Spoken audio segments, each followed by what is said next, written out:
Hey guys, tonight we're staying up way past bedtime. I hear the low hum of the fan, the deep resonance that vibrates just below the threshold of hearing, and it feels right. It's the sound of the void trying to creep in. I want you to feel that same chilling air on the back of your neck as we ease into this one. Because tonight, we're talking about a door that opened and closed itself in 1981 and the residue it left behind just last week. This isn't just history. This is the geometry of terror, the kind that makes the stars feel less like distant lights and more like the pores on the skin of something unimaginably vast. It's an old story, the vanishing of Apollo 23, but the ending just got written, and it's not neat. It's stained, and it's cold. You probably won't make it to the end of this one without checking the door lock. So, before you get comfortable, take a moment to like the video and subscribe, but only if you genuinely enjoy what I do here. Let me know where you are right now, what time it is in the comments. We're all facing the same dark, no matter the coordinates. Now, dim the lights, maybe turn on a fan for that soft background hum, and let's ease into tonight's descent together. The official record closes the book on Apollo 23 with a phrase that always sounded too thin, too much like stretched cotton. Catastrophic life support failure during trans-Earth injection burn. A neat summary for a terrifying silence. The date was April 16, 1981. 3 astronauts, Commander Marcus Thorne, Lunar Module Pilot Elias Vance, and Command Module Pilot Jian Li, were halfway through their mission, the first scheduled deep space habitat deployment near the L4 point. They never got there. No debris, no signal deviation, just the instantaneous cessation of telemetry during a routine engine firing. One moment, 3 voices were reporting engine ignition. The next, nothing but the hiss of the cosmic microwave background radiation. For decades, it was a perfectly executed vanishing act, attributed to everything from a micrometeoroid strike to a silent, unrecorded engine explosion. The void swallowed them whole. But the void, I've come to realize, doesn't always digest its meals. Sometimes, it merely spits out the husk, the hard, indigestible parts. Last Tuesday, the world's most sophisticated orbital debris tracking network, which maintains a flawless, centimeter-accurate catalog of every piece of human-made refuse in orbit, a necessary task, considering the growing threat of Kessler syndrome, flagged an anomaly. Not debris, not a known satellite, but 2 distinct objects, stable, passive, and locked into a high lunar orbit, almost perfect circles, just 60 miles above the Sea of Tranquility. The signature was too dense for typical aluminum slag, too regular for a rock. After 3 days of high-resolution optical scanning, the realization hit the analysts like a physical blow. They were recognizing the silhouette. The objects were 2 A7LB extravehicular mobility units, or EMUs, the legendary moon suits, exactly the vintage used by the Apollo program. And not just any suits.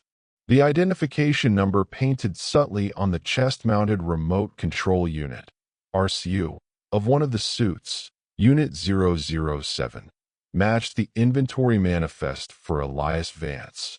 The other, Unit 009, belonged to Jian Li. This is the unsettling part. Vance and Li were the command module and lunar module pilots, respectively. They were never supposed to leave the command module, the Odyssey, in space, let alone near the moon. Their suits were stored, pressurized, and sealed within the command module's equipment bay when the Odyssey vanished near Earth orbit. They should not be there. They could not be there. Yet, there they were, perfectly preserved, 2 frozen ghosts silently orbiting the satellite they had approached 40 years too late. Curiosity, that primary, dangerous human impulse, won.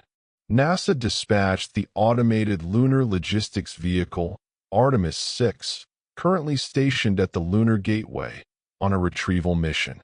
The capture was flawless, remote arms gently maneuvering the inert, silent things into the containment bay.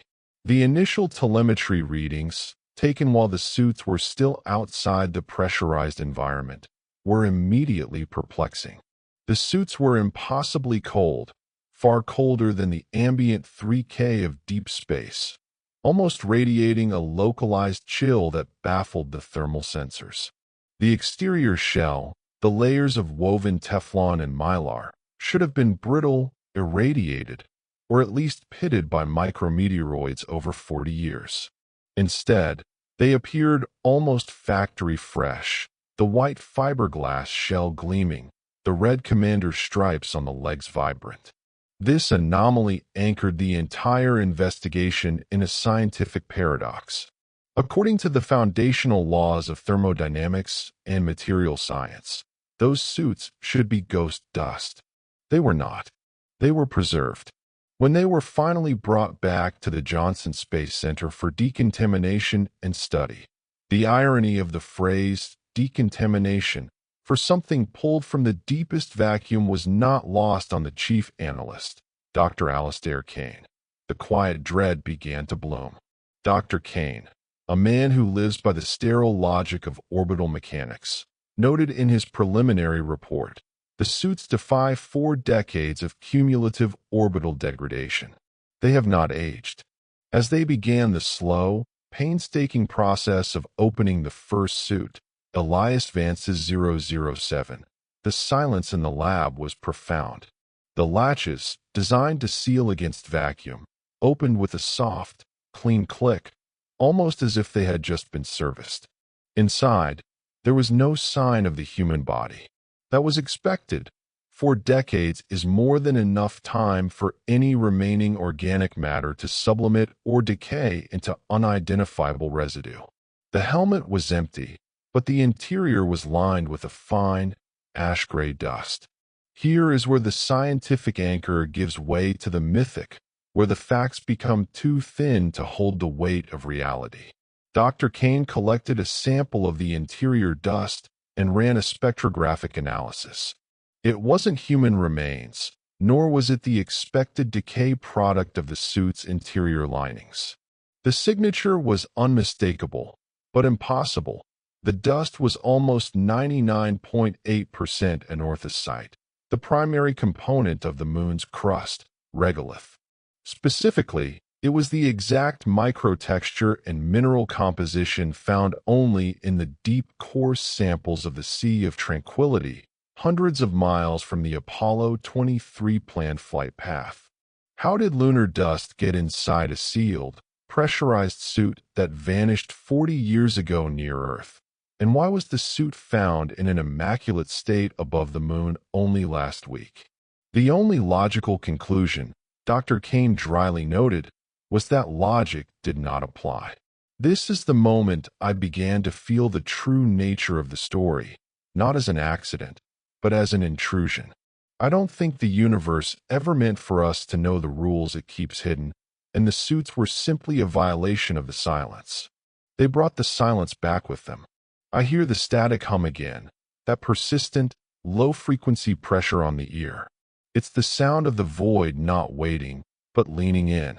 The dust, the moon itself, compressed and internalized, was only the first layer.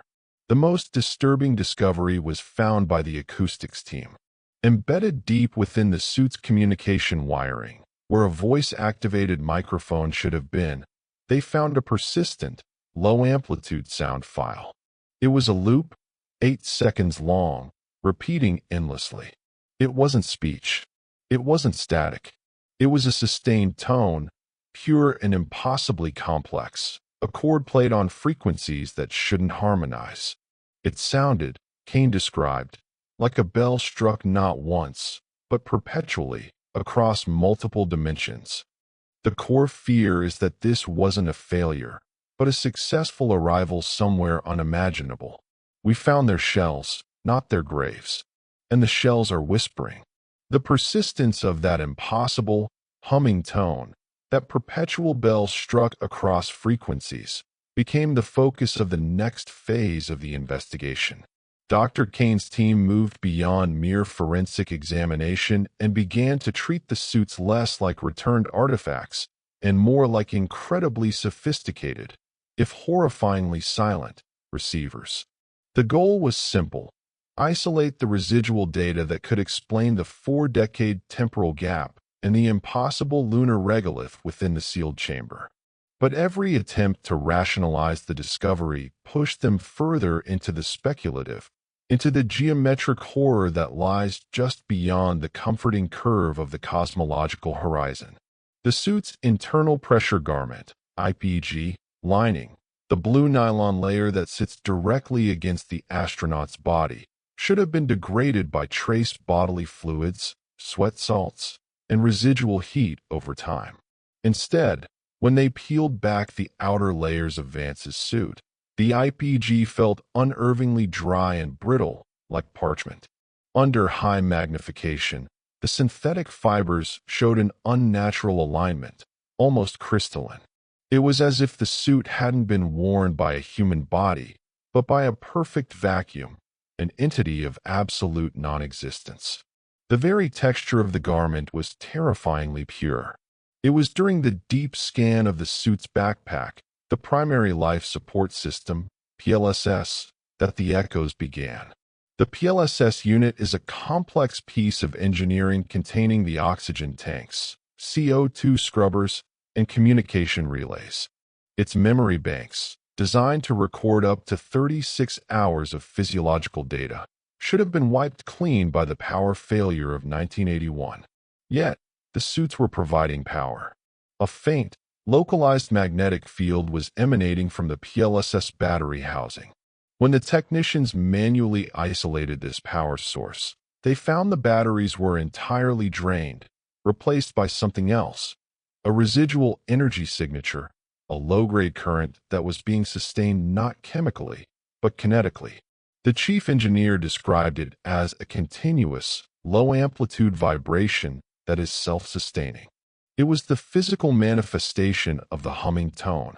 When they finally managed to bypass the PLSS failure protocols and access the data drive, they expected static, or perhaps the last, garbled seconds of the Apollo 23 telemetry.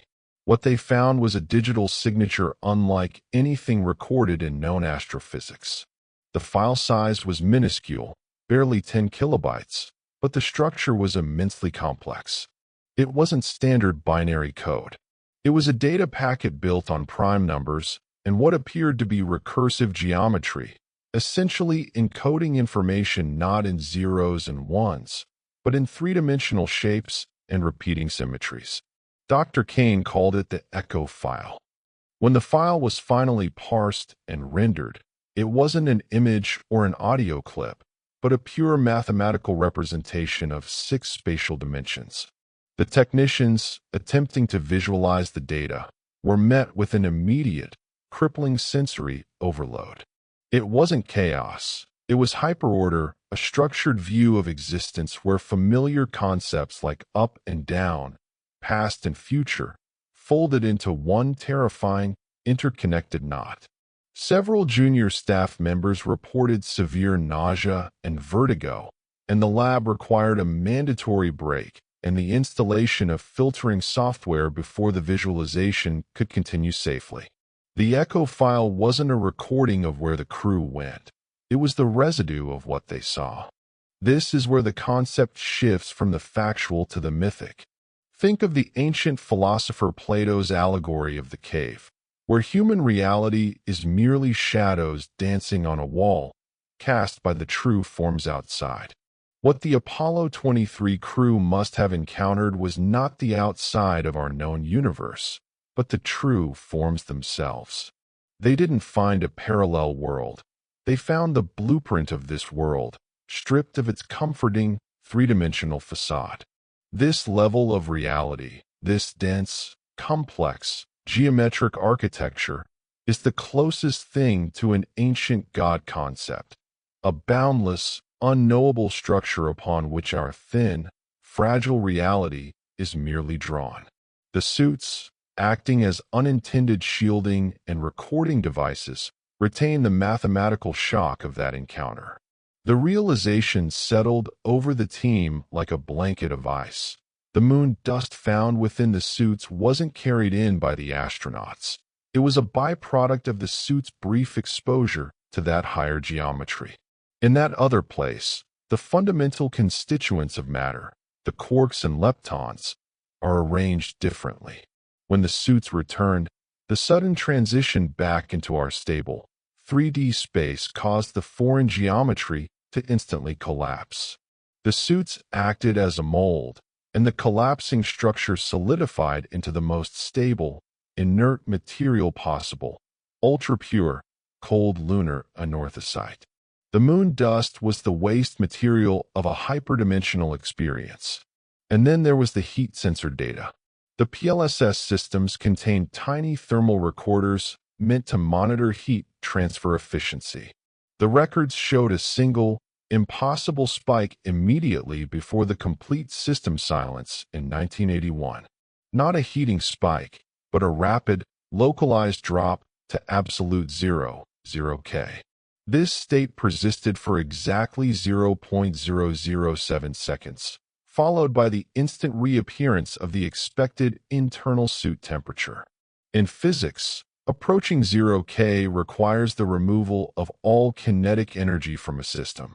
To achieve it instantaneously and locally, without a visible energy sink, is a violation of the second law of thermodynamics. The kind of violation that suggests the entire region of space occupied by the suit simply ceased to exist for that fraction of a second before being violently reinstated. I don't think the universe ever meant for us to know how porous reality is. That 0.007 second window, that brief moment of absolute cold, must have been the instant the Apollo 23 crew stepped through the membrane. It was not a mechanical failure or a collision. It was a targeted, silent extraction. The suits were the packaging, the humans were the cargo. And that kinetic energy they left behind is still radiating from the PLSS housing. That persistent, cold hum, the geometric music of their transit. The deeper we analyze the suits, the less they feel like objects of rescue, and the more they feel like silent, frozen reflections of an impossible journey. They came back clean, geometrically precise, and radiating a quiet, internal dread.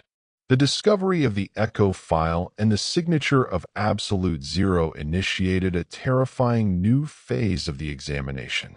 We were no longer looking for human remains or flight recorders. We were trying to decipher a postcard from non-existence. The two suits, Vance's and Lee's, were placed side by side in the sterile, atmospherically controlled clean room. Two silent, white sentinels radiating a palpable, localized chill that even the most robust climate control systems struggled to negate. The most unnerving element, something the team had consciously avoided detailing until the previous paradoxes were established, was the state of the helmets. The A7LB helmet is a complex assembly, a rigid shell, a clear inner pressure bubble, and a thick, gold-coated outer visor designed to reflect harmful UV and IR radiation. The gold visor should have been in place, its reflective surface showing the dull, distorted image of the fluorescent lights and the nervous faces of the examining team. But the visors were gone. Not broken, not shattered, but smoothly, surgically replaced. Where the gold polycarbonate sheet should have been, there was instead a dark, shimmering material, perfectly flush with the helmet's frame. It appeared black in low light, absorbing every photon. When the high-intensity spectral analysis lights were turned on, the surface didn't reflect the light. It seemed to inhale it, displaying not darkness, but an impossible depth. Dr. Kane, observing through the shielded window, described it with chilling simplicity. It's a reflective membrane, but it reflects nothing we can recognize. When they angled the lights just right, trying to catch the geometry of the surface, a distorted image finally appeared. This was the moment that curiosity curdled into genuine, existential dread. The image on the membrane was not the sterile lab, nor the instruments, nor the technician standing 3 feet away.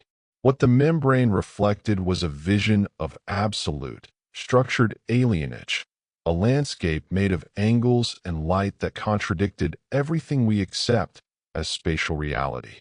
It was a vast, silent structure built from interlocking tetrahedrons that glowed with an internal, cool blue light.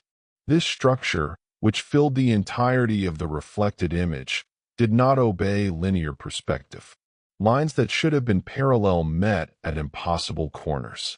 It felt simultaneously close enough to touch and infinitely distant. Most disturbingly, the structure seemed to be moving, not physically, but dimensionally, its internal components shifting according to a logic that had nothing to do with gravity or thrust, but with pure, recursive mathematics. This wasn't a view of the place they went. This was the place itself, perpetually imprinted on the material that replaced the visor.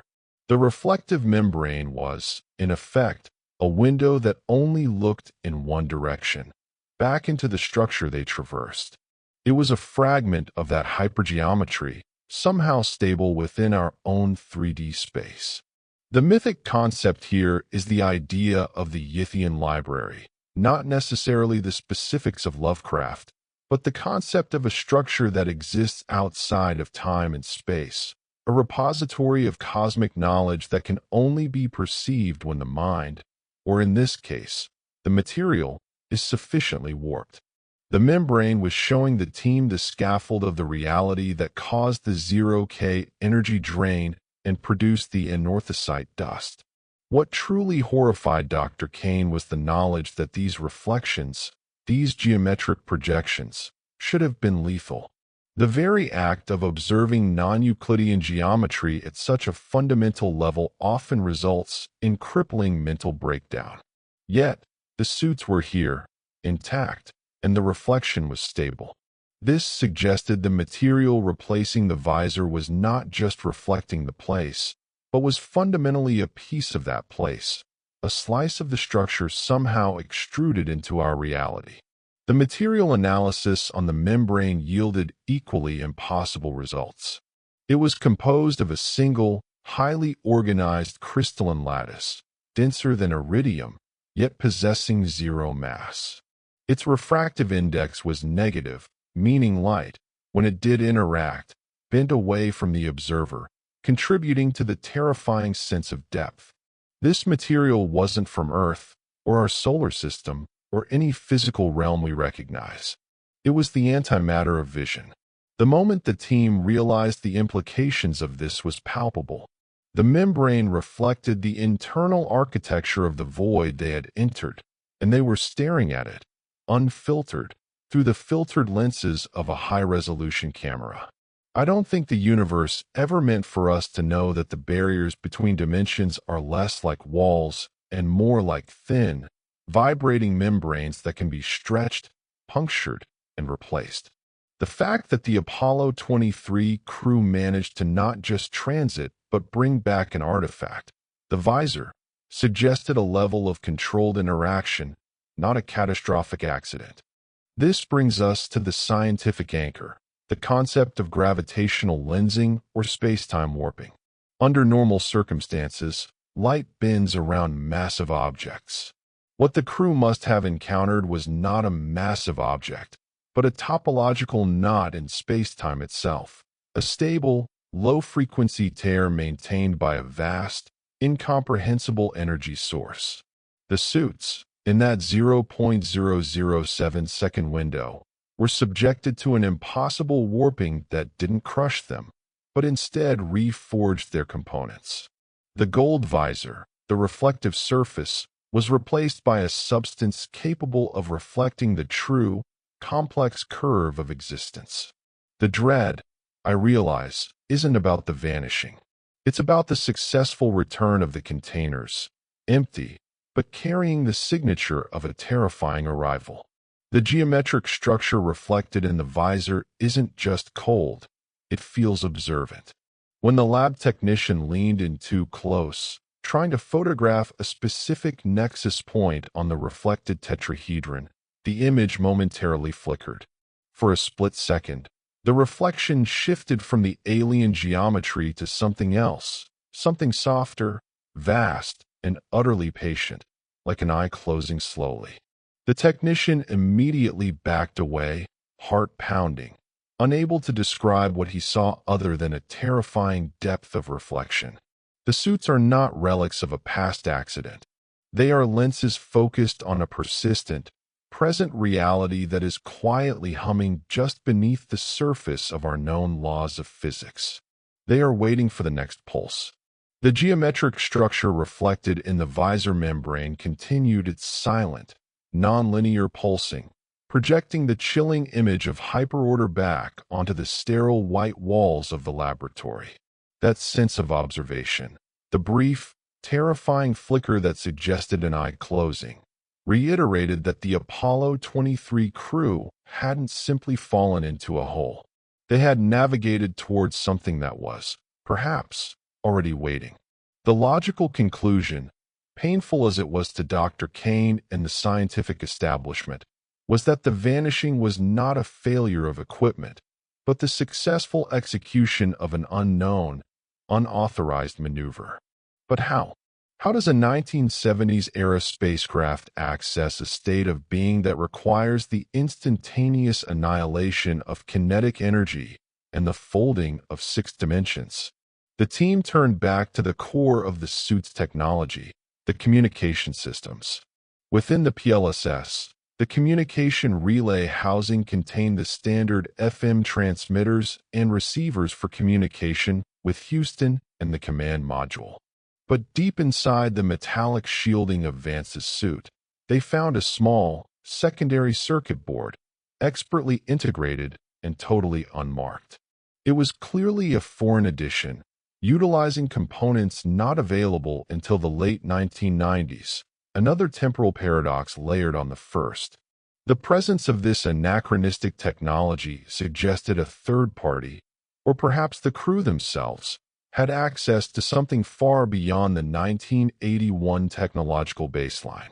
This unknown circuit was not a transmitter. It was a receiver, tuned to a frequency that lay far outside the standard electromagnetic spectrum. Using a custom-built spectrum analyzer, the team tracked the signal the receiver was designed to capture.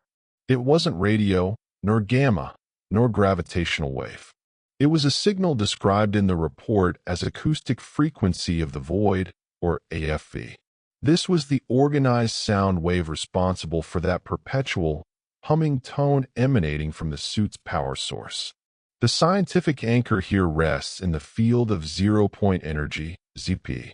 Theoretical physics suggests that even in a perfect vacuum, there is residual, fundamental energy, the lowest possible state of quantum vibration.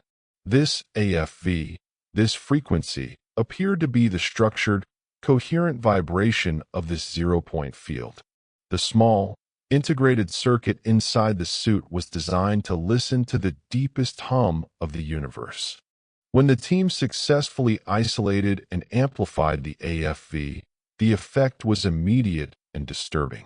It was not mere sound. It was an immensely structured pattern of pulses, a rhythm based on irrational numbers, cycling at approximately 4.62 Hz. Listening to it without the filtering software caused immediate, agonizing pressure in the inner ear and a profound disorientation. It felt like hearing the foundations of reality being struck by a cold, precise hammer. Analysis revealed the AFV wasn't random noise. It was an instruction set. It was a pulse designed not to communicate data, but to interact with the topology of space itself. The acoustic vibrations, when focused, appeared to create a temporary, localized Kerr-like geometry, a rotating, distorted metric of spacetime that, in essence, would open a non-gravitational singularity. This explains the absolute zero drop. The circuit, receiving the AFV pulse, temporarily unzipped spacetime around the suit, creating a momentary door, that allowed the suit to bypass the constraints of linear, three-dimensional travel. I don't think the universe ever meant for us to know that the void isn't silent, but is constantly humming a deep, rhythmic instruction set that, if listened to correctly, can be used to unlock the fundamental mechanism of transit. This is where the mythic element, the idea of an ancient, structuring consciousness, becomes unavoidable. The AFV pulse felt too intentional, too structured to be a natural phenomenon. It felt like a beacon, a vast, silent invitation originating from the geometric structure reflected in the visor. The implications were staggering. The Apollo 23 crew didn't just stumble into this. They were looking for it, and they found a way to bridge the gulf. We finally have to confront the identity of Commander Marcus Thorne. Vance and Lee were the pilots. Thorne was the commander, the primary operator of the command module Odyssey. But neither of their suits contained a body, and Thorne's suit was never recovered. The data, however, was highly suggestive. The AFV receiver was found only in Vance's suit, 007, suggesting Lee, 009, was merely accompanying him. And what about Thorne? A deeper scan of the lining of Lee's suit, 009, finally yielded a fragile, handwritten note tucked into a seam, written on a piece of thin, carbon copy paper, a page torn from the official mission logbook. The handwriting was identified as belonging to Jian Li, the most meticulous of the three. The note was brief, chilling, and heavily smeared, as if written in extreme duress. Thorne found the pulse. Not on the radio. It's the hum. He put the receiver in Elias's pack. Said he knew this wasn't the first time. The void is not empty. It's waiting. We saw the reflection in the primary mirror, not the visor. It's an instruction. Thorne is going first. He said this is why we came here. Not to the moon. To the geometry. Elias is following. I don't want to go, but the hum is too loud now. It's changing the air. Thorne said if we step out of the light, we step into the pulse. The door is 0K. The geometry is asking for US. The note cuts off abruptly. The sheer terror embedded in those few lines is profound. It confirms a deliberate intention, a secret mission carried out by Marcus Thorne, who somehow had access to the AFV technology and the knowledge of the pulse. It implies that the suits were not just vessels, but insulated escape pods designed to cross the boundary. Thorne was the one who went first, willingly. Vance was close behind, perhaps out of loyalty or desperation. And Lee, clearly terrified, was overwhelmed by the pervasive, reality-warping sound, the hum that was changing the very air around them. The terror here is not in the accidental death, but the deliberate, silent, almost liturgical transition into an alien reality. The echo file, the geometric visors, the lunar dust, all of it is residual evidence of a calculated step out of the known universe, facilitated by a frequency the rest of us hear only as the quiet hum of the dark. The suits are not just echoes. They are silent witnesses to a deliberate cosmic leap. The discovery of Jian Li's fragmented log entry changed the entire narrative from an analysis of catastrophic failure to an attempt to reverse engineer a cosmic initiation. The dread intensified, moving from the chill of the vacuum to the cold certainty of human choice. Thorne wasn't lost. He sought, and he found. Vance followed. Lee was coerced by the intensifying pressure of the AFV, the hum that was changing the air. The suits 007 and 009 were the last material confession of their successful transit. The team's focus shifted entirely to the nature of the AFV, the acoustic frequency of the void. If it was an instruction set for opening a dimensional door, then perhaps the final, crucial piece of data was recorded by the crew in the moments immediately preceding their transition. While the suit's primary flight data recorders were silent, the engineers realized the secondary monitoring systems, the ones designed to detect suit integrity breaches or minor system fluctuations, often utilized shielded, non-volatile solid-state memory. After several hours of delicate, microscopic work on Lee's PLSS Unit 009, they managed to boot up a tiny fraction of the auxiliary recorder. The memory was corrupted, but one fragment survived, roughly 30 seconds of high-fidelity audio, timestamped to the exact moment of the 0K anomaly. It was Commander Marcus Thorne's final log, recorded just seconds before he stepped into the pulse. The audio was clean, save for the persistent, low-frequency pressure of the AFV humming underneath his voice. Thorne's voice, usually authoritative, was strained, laced with a terrifying mixture of awe and finality. Thorne log, T-30 seconds to 0K event. Static, overlaid by a persistent, structured pulse, the AFV. Thorne, breathing heavy, shallow.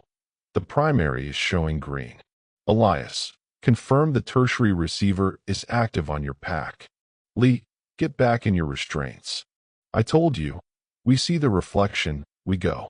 A sound of heavy, pressurized movement, possibly Lee resisting. Thorne, no time for fear, Jian. Look at the mirror. It's not the reflection of us anymore. It's the full field array. The hum is perfectly harmonic. It's tuning the space. Elias, do you see the geometry? It's not a moon, Lee. It never was. A quick intake of breath, a sound of metallic grinding. Thorne, it's a lens. The moon. This pale, beautiful thing we thought we were exploring. It's just the outer membrane of the focal point. It's catching the light of something vast, something impossibly old. Everything we thought was inert rock is just a casing. The AFV pulse intensifies, the background hum rising sharply in frequency. Thorne, I can feel the pressure differential. The coordinates are right. This isn't travel, it's transition. That frequency, it's not energy. It's a language. The language of the deep structure. It's singing to us, Elias. It's asking for the transfer. Sound of a latch clicking, pressurized air hissing. Thorne, I don't think the universe ever meant for us to know that the deepest void is actually the densest concentration of intelligence. This is the causal matrix, the mind that draws the lines of reality. And it feels benevolent, Elias. Vast, slow, but welcoming. The sound of boots against metal, fading slightly, implying Thorne has left the command module's airlock. Thorne, the geometry is beautiful. It's infinite complexity, but perfectly ordered. It's everything Euclid forgot. I'm stepping out of the light now, into the pulse. Tell them the void is not empty. It's the surface of a sleeping god, and we're waking it up. A sudden, brief, overwhelming rush of pure white noise, followed by an immediate, total silence. This is the 0K event. The AFV pulse cuts off entirely. The recording ended there. The silence that followed in the lab was heavier than the vacuum of space.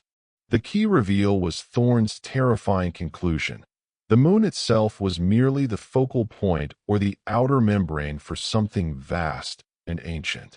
The mythic concept shifts from a library to a deity, a sleeping god or a vast consciousness, the causal matrix, whose surface is the seeming emptiness of the solar system.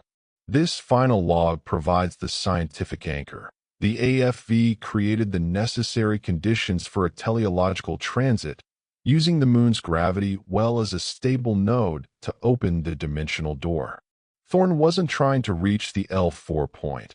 He was trying to reach the geometry hidden within the moon's gravitational field. Following the audio transcription, the team turned their attention back to the suits themselves, particularly the interior components of Lee's suit, 009, which was confirmed to have been the last to enter the 0K field. They began the process of degloving the suit, carefully detaching the layers of insulation and pressure restraint. As the team began to lift the innermost pressure layer, they noticed a fine, dark stain on the material near the waist. It wasn't organic. It was a dark, shimmering residue that looked like dried, pulverized ink. When they tried to sample it, the material immediately turned to gas, a harmless, non-toxic sublimation. But for the 3 seconds it remained stable, they managed to capture a spectrographic signature. The signature was that of highly condensed spacetime curvature. It wasn't gore. It was compressed nothingness. The moment Lee transitioned, the sheer force of the rapid geometry change, the folding of reality, left a temporary, material trace of the event itself. This final, silent stain was the residue of the dimension folding shut behind him. The terror of this realization is profound. The astronauts didn't just walk into a different place. They walked into a state of existence that was so fundamentally other that their very presence caused the fabric of our own reality to momentarily bleed. The cold truth is that the Apollo 23 crew did not vanish into the void. They stepped through the membrane of the sleeping god into the causal matrix. And the suits, 2 hollowed-out containers, returned carrying only the cold, impossible signature of the god's geometric reflection. The revelation of Thorne's final log, the terrifying confirmation of a deliberate, architected passage into the geometric void, left the analysis team shaken and deeply disturbed. They had moved beyond science and into the territory of forbidden knowledge. The suits 007 and 009 sat in the clean room, radiating their internal chill, their visors reflecting the impossible, crystalline lattice of the deep structure. The AFV pulse, though muted, still emanated from the residual kinetic energy in the PLSS packs, a persistent, rhythmic reminder of the path the men took. Dr. Kane, increasingly withdrawn and speaking only in hushed tones, ordered the final stage of the examination, the complete deconstruction of the suits to understand why these objects, specifically, were returned.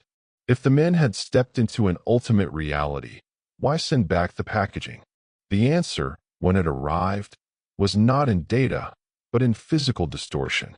As the technicians began to apply minimal torque to the external joints of Vance's suit, 007, attempting to separate the leg assembly from the torso, the material began to fail in an unexpected way. It didn't crack or bend, it simply dissipated.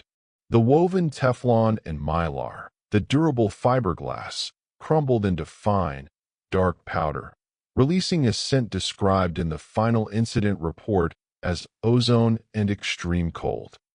The decay accelerated. Within 15 minutes, under the horrified gaze of the technicians, the entire leg assembly of 007 had collapsed into a pile of granular material, indistinguishable from the anorthosite dust found inside the helmet, but darker, tinged with that residual shimmer of condensed curvature. The suit was not degrading. It was actively unraveling its own geometry. The scientific anchor here is the concept of quantum entanglement decay. It's hypothesized that objects subjected to extreme shifts in spatial topology might retain an entanglement with their origin point. The suits, having stabilized a piece of the alien geometry, the visors, within their structure, were now returning to their lowest possible energy state, a pure, unstructured form. The geometry was rejecting the container. As 007 rapidly dissolved, the team focused on 009, Lee's suit, desperately trying to document the process. They noticed a subtle distortion in the air immediately surrounding the helmet. The air wasn't moving, but the light passing through it seemed to ripple, as if viewed through heat haze, yet the temperature remained impossibly low. This distortion was the final, devastating piece of the puzzle. Thorne, in his final log, spoke of the moon being a membrane and the void being the surface of a sleeping god. The suits, When they were ejected back into our reality from the 0K event, were not simply placed here. They were grown here, like crystals forming rapidly in a supersaturated solution. They were temporary, stable structures anchored by the fragments of hypergeometry they carried. The reflection in the visors, the crystalline lattice, began to glow with the soft, internal blue light that Thorne had described. This was not reflected light, it was inherent energy. The membrane was failing, and as it failed, the reflection intensified, pulling all attention, all visual acuity, toward it. The mythic concept of the glimpse of the true form now took physical hold. The unraveling geometry of the suit was revealing the terrifying truth of the transit. The void they entered wasn't a different location outside the universe. It was a deeper, fundamental layer within it. Imagine our 3 dimensions as a thin sheet of glass. The pulse didn't take them across the room. It took them through the thickness of the glass itself, into the raw, structural material from which the glass was poured. I don't think the universe ever meant for us to know that the structure is always present, always pressing against the thin reality we perceive. The sudden decay of the suits was the deep structure reclaiming its borrowed material.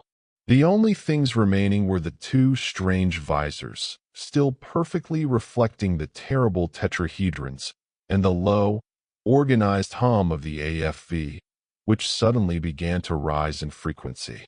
The tension in the lab was unbearable. The collapse of the suits was a profound, silent confirmation that reality is thin and porous.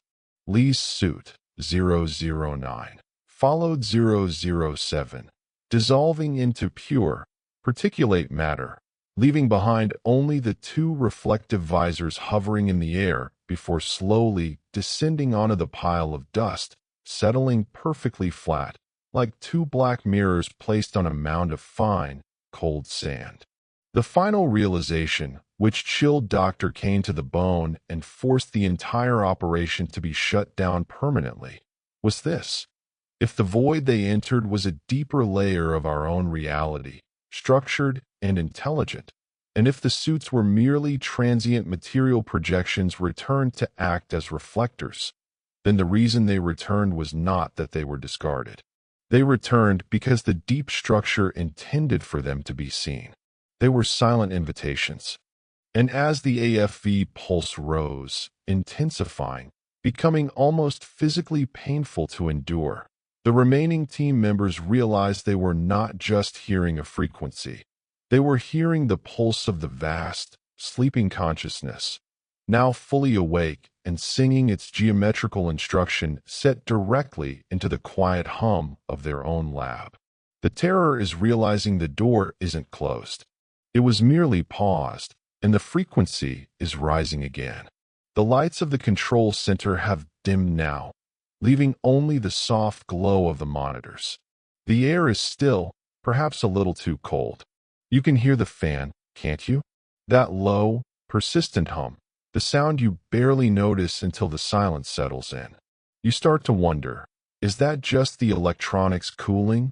Or is that the lowest register of the AFV, the acoustic frequency of the void, whispering just below the threshold of alarm?